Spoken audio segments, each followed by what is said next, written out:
Welcome back to another episode of LogisticsSales.com, where today we'll be talking about establishing sustainable relationships. So stick around and let's get started.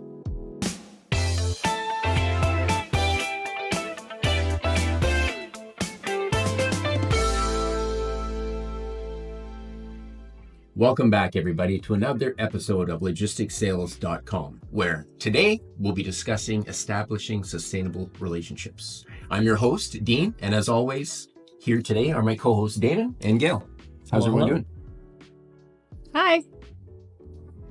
So we're still on the topic of defining a clear objective, and in today's episode, we're going to be talking about those sustainable relationships. During our last episode, we talked about establishing win-win dynamics and how they help build strong, long-lasting relationships. So today, in order to create these type of relationships, we're going to learn how to understand what our objective is, as well as our customers, if we want to create a situation that meets the needs of everybody. So, Gail, how do you figure out what your objective should be? Thanks, Dean. I think when you look at the idea of figuring out what your objective is, there are a lot of different ways in which you will probably want to pilot your questions and your communications and the relationships that you build with customers. But there are some basic fundamentals that kind of apply in pretty much any aspect of building those customer core relationships. And I think the first one is actually having an objective and an intention on what kind of relationship that you're hoping to build with that customer. Because having that intention already set when you go into it gives you kind of that clear direction, and it helps you build a pathway in order to put the action steps into place in order to get that end result that you're looking for. So in order to do that, there are a couple things that you have to be kind of cognizant of, and that is things like finding out what's important to them, what kind of objectives that they have as a customer, as a consumer, and what struggles that they're experiencing. Having an idea of some of the things that they're experiencing that can affect their decisions and affect how they buy or how they build those relationships really does go a long way in helping you set a clear objective that's going to give you direction. And those objectives are pretty much solving their pain points. And that's always something important to remember, is when the way to connect with that customer is to really understand that customer and to really be able to listen to say, okay, well, what does the customer really need? And how am I able to help serve this customer? And I think that's something that we go over and over again in our episodes here is just that emphasis of be in service. To be in service, you need to understand somebody and put yourself in their shoes, and then be able to relate to it, be able to talk about it, be able to understand what they're going through to provide those solutions. And that's the reason why they would choose you over anybody else, is if you understand them well, you're definitely going to be able to work with them and build that long-term relationship. Yeah, I think if you put yourself in their shoes too, if you're talking to them over the phone, if you're able to know what their pain points are and understand what they would like to have done, and you could be the one on the other line answering their concerns. You become the problem solver. They're going to come to you every time. So that brings us to our worksheet. So if you're listening to us right now, if you want to download the worksheet and follow along with us, or again, take some time after today's episode to spend some time filling these questions out and reverting back to them as you have with your other questionnaires. Question number 1 asks, what kind of relationship are you looking to build with your customer or employer? So think about it and go through it. And again, we're always here. We love hearing from everyone, and the comments, questions, concerns. Let us know what you're thinking and what we can do to help. Yeah, and I just wanted to add on there as well that, sometimes figuring out what a person's pain points are can be a little bit more challenging. It's not always the easiest thing to do. You don't always just look at someone and go, I know exactly what your problem is and I know how to fix it. So we do have a couple little tips that are going to help you to kind of ascertain what the pain points are, so then you can start providing active solutions for those customers.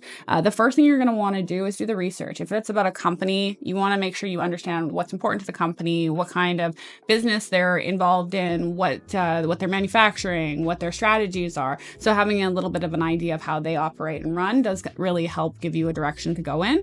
And then when you start having those conversations, practicing things like active listening and learning to understand what they're saying, both directly and indirectly in those conversations, become very important to figuring out pieces or areas where they may be struggling, where your service or your product might fit into that gap.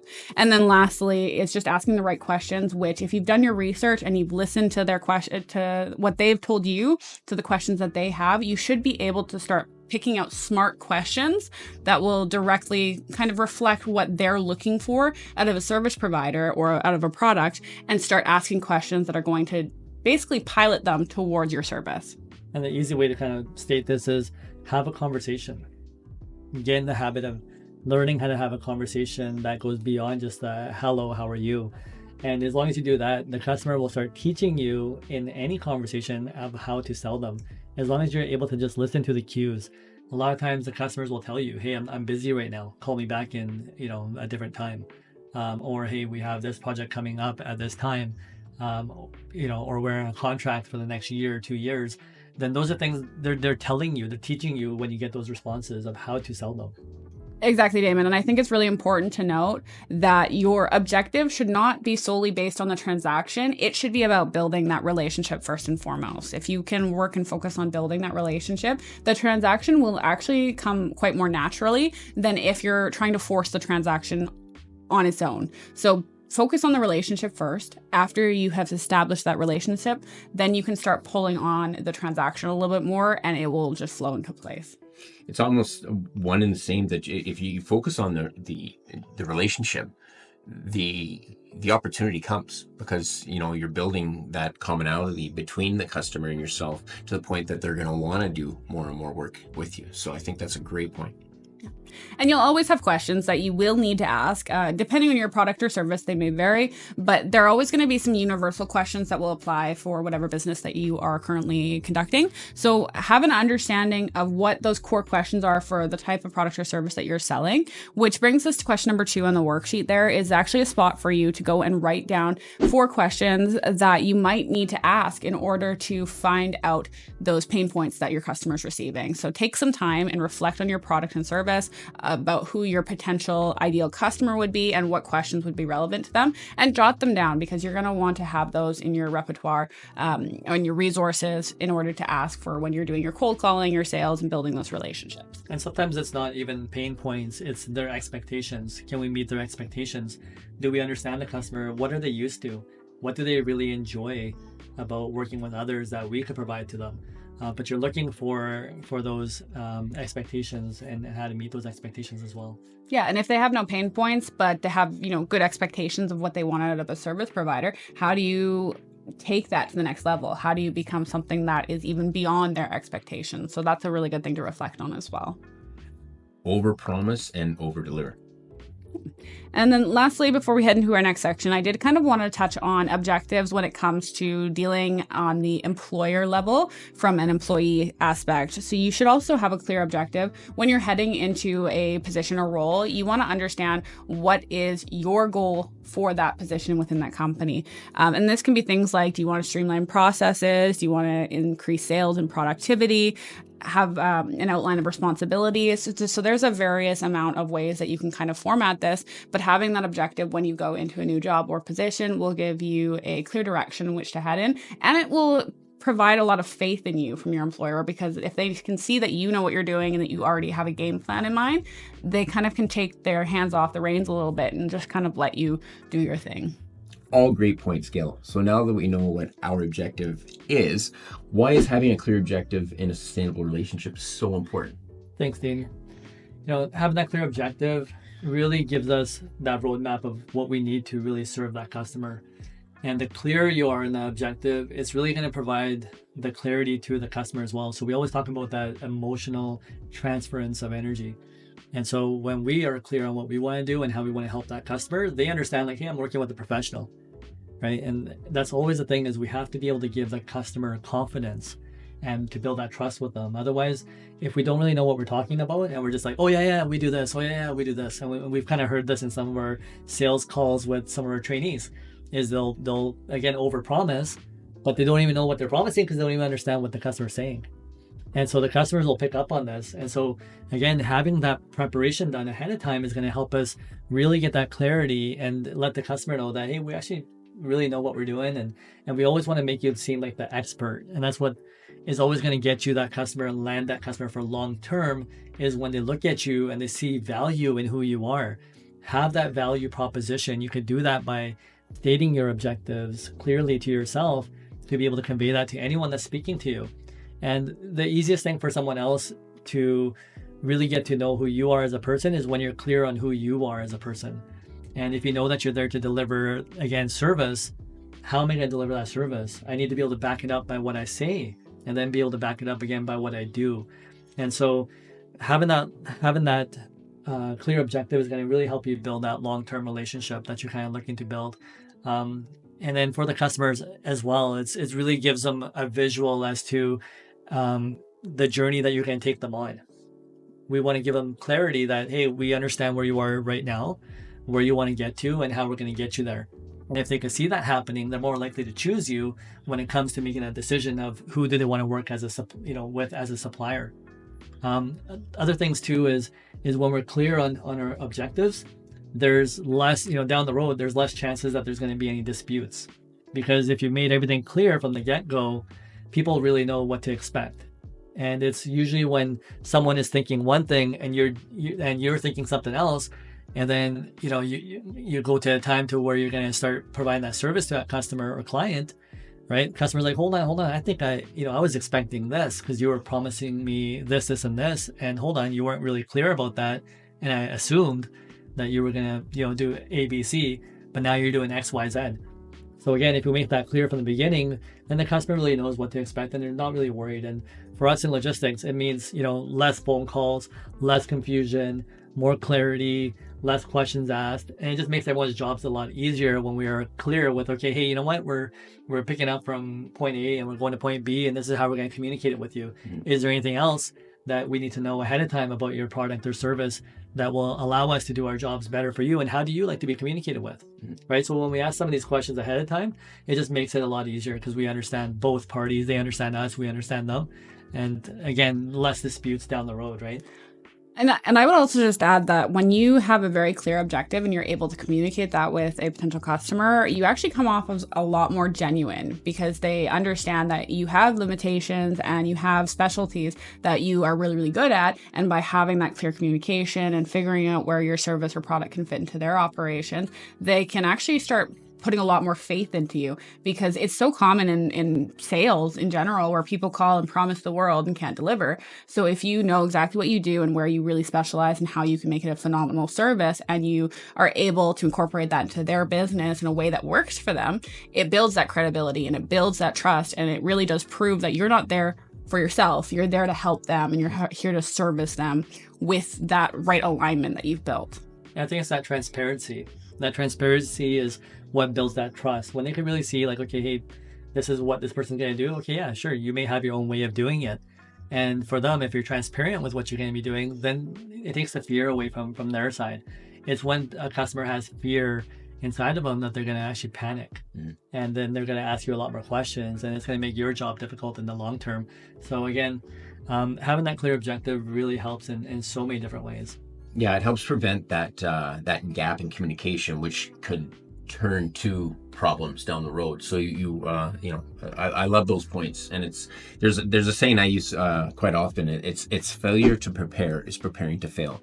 Especially when you're heading into a negotiation. If you're talking to a customer, there's nothing worse for them on their end if you're asking them questions that they already believe, if you're a peer-to-peer expert there to help them, should already know the answers from. If you're if it's a produce company and you're asking them, do you use reefers, it's obviously going to lose some faith in the other person on the other end of the phone that they're talking to, because again, you want to come across as that expert. And, don't be surprised. Sometimes the customer may even ask, what do you want out of this relationship? And you have to have a strong answer. And that's where preparation comes in.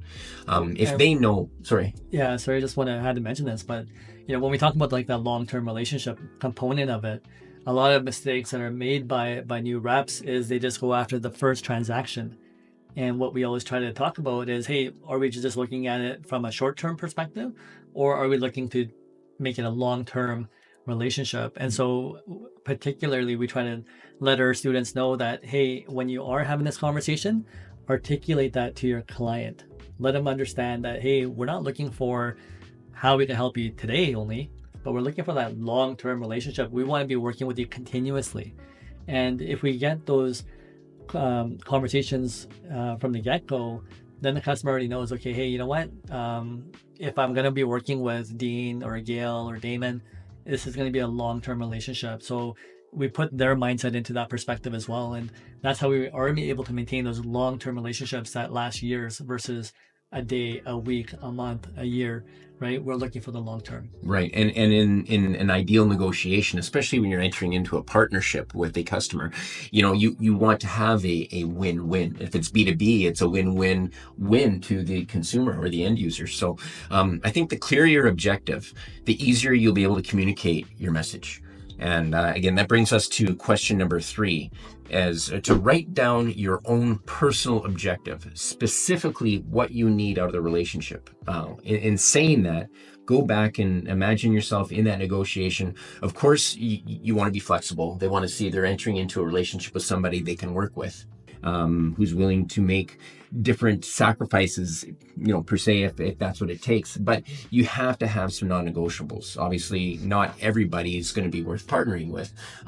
If the cost has to make sense, and it has to work within your business model. So it's okay to have the questions and also have the answers. That's very important. And again, with that clear communication, it'll open up the door to so many opportunities. And then you get into being able to understand your customers' wants and needs, which brings me to you, Gail.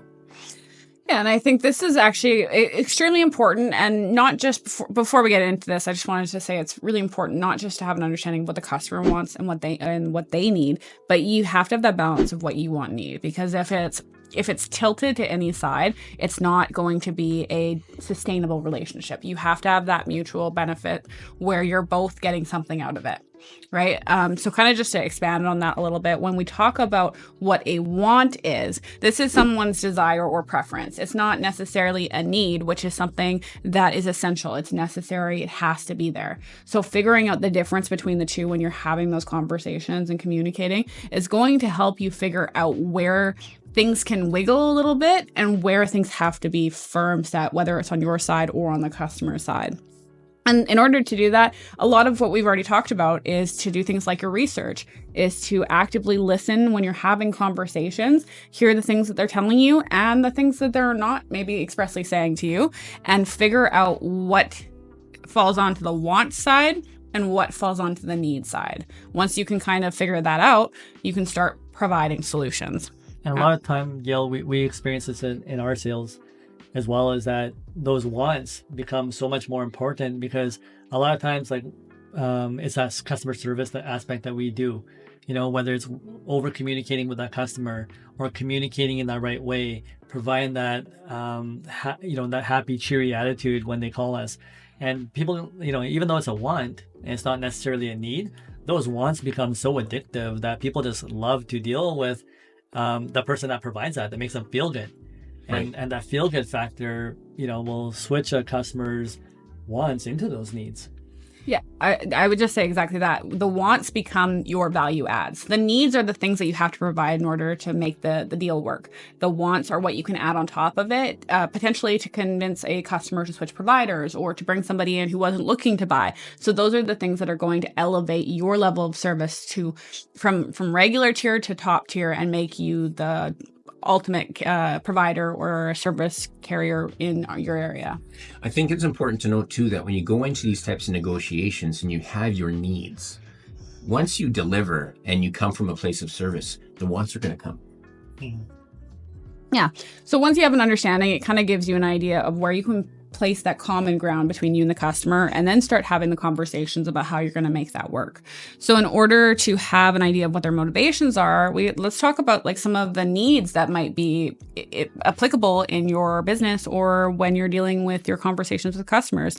So some of the product needs specifically are things like functionality. They want to make sure that it properly works, that the service or the function is providing what they need either for their end consumer or if they are end consumers for them personally.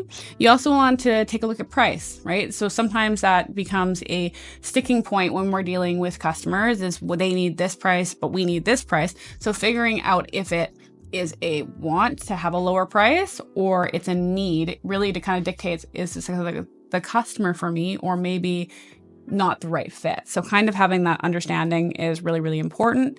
There's also things like convenience. Is convenience a want or a need?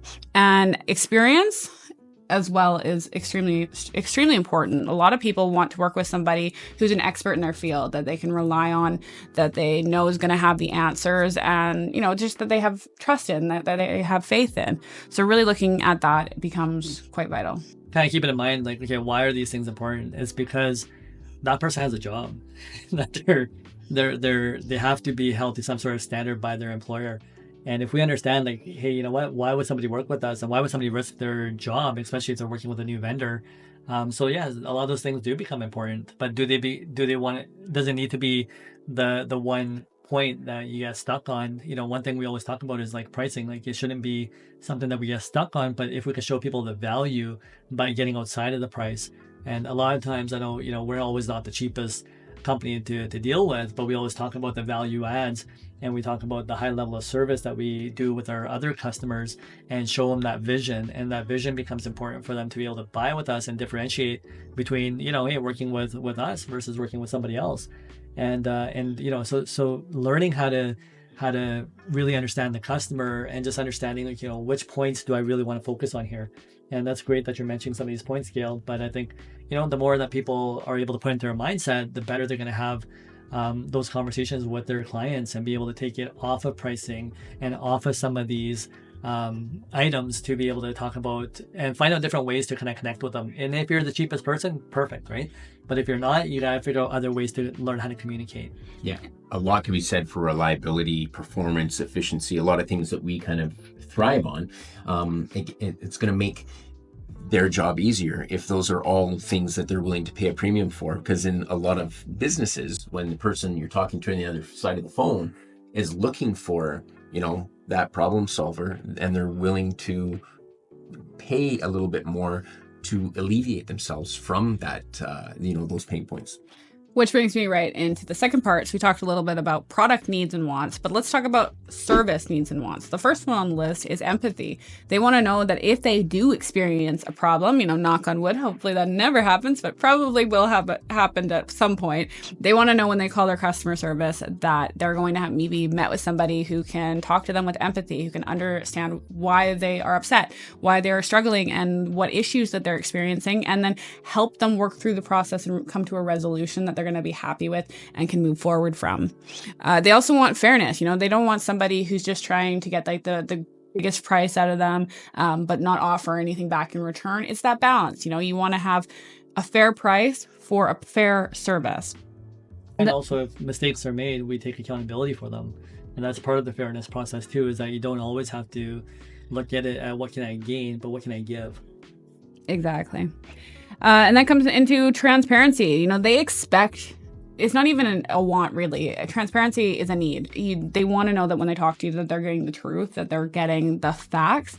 And they're not always the prettiest facts. Sometimes they're hard truths. And it is always ultimately appreciated more if you can bite the bullet and just have those transparent conversations with your customers, because it gives them that ability to trust you and know that even when things are tough, even when things are not going the way that you necessarily want, they can still have that conversation and you guys can work towards a resolution together.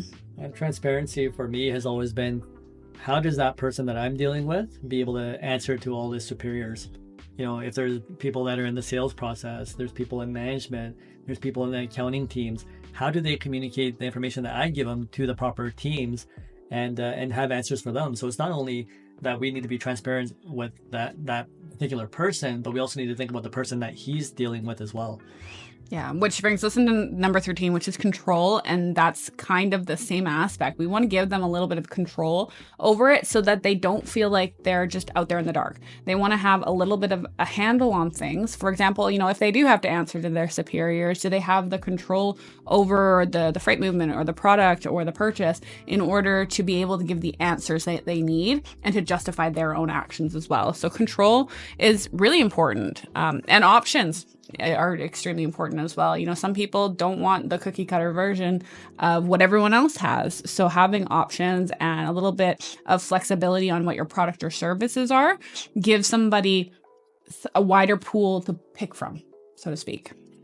I think it's important too to recognize, especially while you're building the relationships over time, that of course, when you're talking to a prospect or a customer as you're building, in the beginning especially, the service needs and wants, a lot of those are table stakes. They're things that of course you're going to tell me your service is top tier and you're second to none and everything else. But really, once you get in, it's going above and beyond and doing the things that you're referring to that really will separate you from the other, the masses, I guess, is the best way of putting it. Yeah.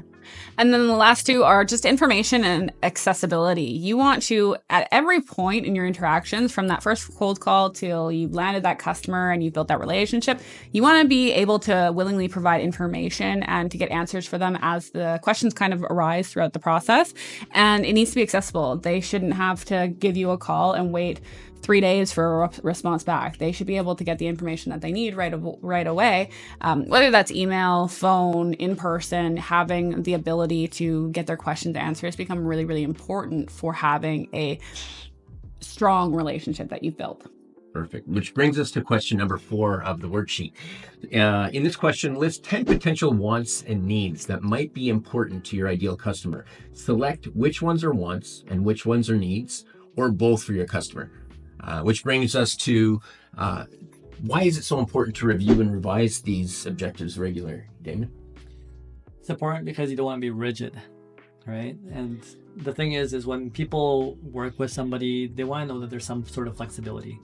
And for you to be a really good salesperson, you want to know that, hey, you know what? Here's what my main objectives are, but I'm not stuck on them. And for me to really get outside of myself and understand what the customer's wants and needs are, I want to start tailoring my needs and objectives accordingly to what the customer really wants. And so for me, it's always like, I'm here to serve you. And that's my main purpose. And I remind myself of that all the time. Am I here just for myself? But I'm trying to create that win-win situation. So let me see how I can work with, that client or customer, or work with you to find out what's the best way that we could approach a situation where, we can meet the needs and wants of what you want and still be able to provide the service that we do really well at. And typically, if it's not a good fit, I'll let the customer know, like, sorry, we may not be the best fit for you. And I'm okay with that, because I know that if I can't serve you properly, then it's better that you find the right person, or I'll even recommend the right person to you. But typically in that situation too, the customer, when the right need does come up, he'll contact us in that situation, and they usually appreciate us giving them that extra advice. So for me, it's always not being too particular on getting stuck in one spot. I was going to say, it's almost like a double-edged sword when you're that vulnerable or open to the customer and you actually tell them, look, I can't do that kind of service for you to meet your expectation, and I want you to succeed. 9 times out of 10, that makes them want to work with you more often, don't you find? 100%. And price is always that one thing that, how many times do we get stuck on the price with a client? And when we have to be honest with them and say, like, we're looking out for your best interest, like we may not be the best provider for what you're looking for at the moment. Maybe our service levels are a little bit higher. We our equipment is usually higher priced, and we have higher costs to be able to provide the service. So we say, okay, you know what, maybe that value is not valuable to you, so here's a cheaper alternative. But when and if that situation comes up, let us be there for you. And for me, it's like creating that, again, win-win situation to be like, we understand that sometimes price is an issue, and if we're not going to win it on price, then here, let me show you what else we can do. And maybe there's another project that we will be better suited for. But I'm always flexible to getting that feedback from that client and just saying, if there's something that we can do better, I want to know. If there's another way that I could win your business, let me know. Can I provide other resources to you? Can I provide expertise to you? Can I provide consulting to you? How else can I earn your business? What else, can I create those valuable partnerships for you? But where are those valuable points where I can create that partnership with you to show you that I'm interested in working with you long term? And if there's a solution there, I'm going to try to find it. Yeah. And that requires us to, again, to be open and not to be just stuck on our own objectives, but to also understand that there's another human on the other side.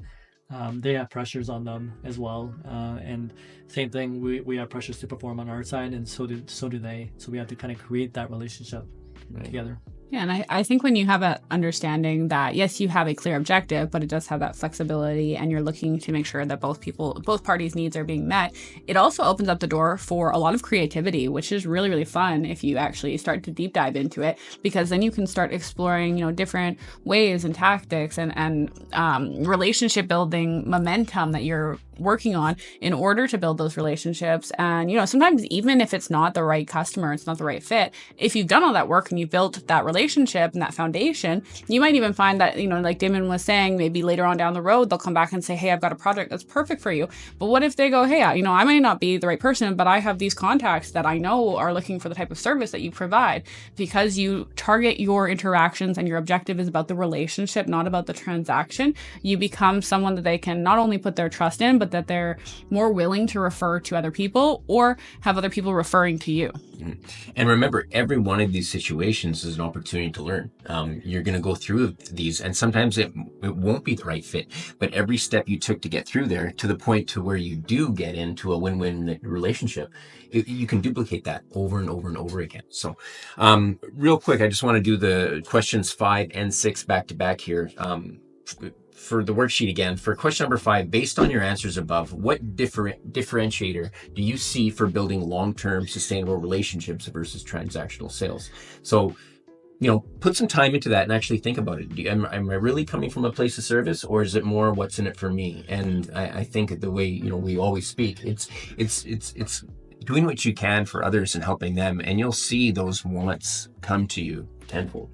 And second, go ahead. I was just going to add to it. I think like the question here specifically, how are you going to articulate that to the customer? Because it's one thing to say, I'm here because I want to build these relationships. I want to be a sustainable service provider, but not know how to articulate it to the customer so that they don't know that that's what your intentions are. So having an idea of how you are going to explain that to them without but just saying, hey, I'm not here for the transaction, I'm here for you.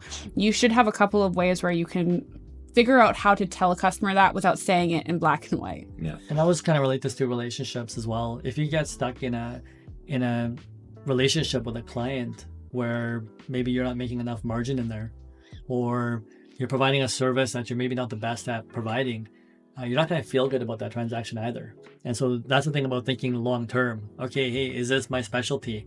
Can I really give that customer what they deserve when it comes to that customer satisfaction? And so that feeling that we get from inside is big too. And when we look at just relationships in general, when you can't really be yourself in a relationship and you always have to kind of just, bend yourself over to please somebody else, you can do it for a certain amount of time, but sooner or later you're going to get worn out. Yeah. And so when we talk about building these long-term relationships, make it so that you feel good in the relationship, right? Don't just, you don't have to cater to every single person for every single need. Find a compromise. And again, you don't want to be rigid in that situation, but find a compromise where, the person is happy and you're happy, and you're going to really have that long-term relationship long-term. Yeah, because for sure, in a true relationship with a partner on the other side, they're going to know that there's needs on your end that need to be satisfied in order to make it work. So don't be afraid to discuss those. And like we've talked about all episode, is to be clear with your communication and your objective, and watch and see what happens. So before I close out real quick, does anyone else have any closing remarks? I did actually. We have one more question on the worksheet today. So worksheet question number 6 is list 3 reasons why it's important that you have a clear and defined objective. Now, if you've been paying attention this episode, we've given you way more than 3. So make sure that you figure out what's most important to you and to the business that you're currently working in, and jot those down, because having an idea of why it's important will help you understand how to build out those proper objectives. Once you have an understanding of both your and your customer's objective, you could start to build out your offer. In our next episode, we're going to talk about creating sustainable relationships segment, where we'll cover creating a value proposition. So have a great week. I hope you enjoyed the episode. Don't forget to go through your worksheet. If you have questions, reach out. We're here all the time and looking forward to hearing from you. In the meantime, take care and we'll see you soon.